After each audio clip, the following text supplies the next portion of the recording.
ایک گاؤں میں کبھی نہیں بھولوں گا، میں نیا نیا تبلیغ میں تھا، ہم ایک گاؤں میں پہنچے پیدل تھک ہار کے، ابھی سامان رکھا ہی تھا کہ مسجد کے امام آئے، انہوں نے ہمیں ماں بہنوں بیٹیوں کی گالیاں نکال، اتنی غلیظ گالیاں کہ زمین کانپ اٹھے، آسمان تھر تھر آ جائے۔ اور میں بالکل نیا تھا تو انہوں نے بستی کے لوگ بلائے، انہوں نے ہمارے بستر اٹھا کے باہر پھینک دیے، اور پھر انہوں نے فرمایا مسجد دھوو، مسجد ناپاک ہو گئی ہے۔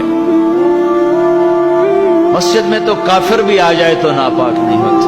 میرے نبی کے پاس کافر ملنے آتے تھے، مسجد میں بٹھائے جاتے تھے۔ طائف کے کافر آئے، میرے نبی نے مسجد میں بٹھایا، یہ تو نہیں فرمایا مسجد دھو دو۔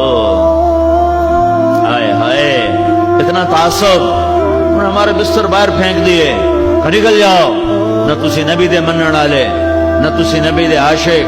تو مجھے تو کوئی پتہ نہیں تھا، میں تو کالج سے سیدھا تبلیغ میں آیا، دین کا زیادہ پتہ نہیں تھا، یہ فرقے برقوں کا بھی کوئی پتہ نہیں تھا، لیکن میں خود اپنے اندر تجزیہ کر رہا تھا، یہ کیسے دعویٰ کر رہا ہے کہ میں عاشق رسول ہوں، یہ مسجد میں ماں بہنوں کی گالیاں نکال رہا ہے اور کہتا ہم عاشق رسول ہیں، اور یہ جو گالیاں کھا کے چپ اور ایک لفظ نہیں بولے، ایک لفظ، اور چپ کر کے بستر اٹھا کے ان کو دعائیں دیتے ہوئے آگے نکل گئے۔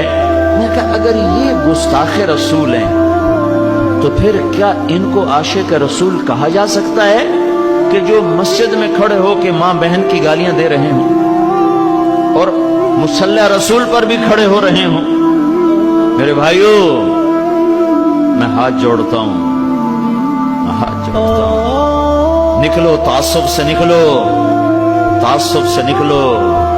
میں نے 3 گھنٹے ہو گئے مجھے بات کرتے ہوئے، میری کوشش رہی ہے کہ میں اسلام کو اجاگر کروں۔ فلانا بھیڑا ہے، ہم چنگے ہیں، اسا چنگے ہیں تو بیڑن، اسا سچے ہیں تو کوڑن، اسا حق تھے تو باطل تھے، اسی عاشق تو گستاخ ہے۔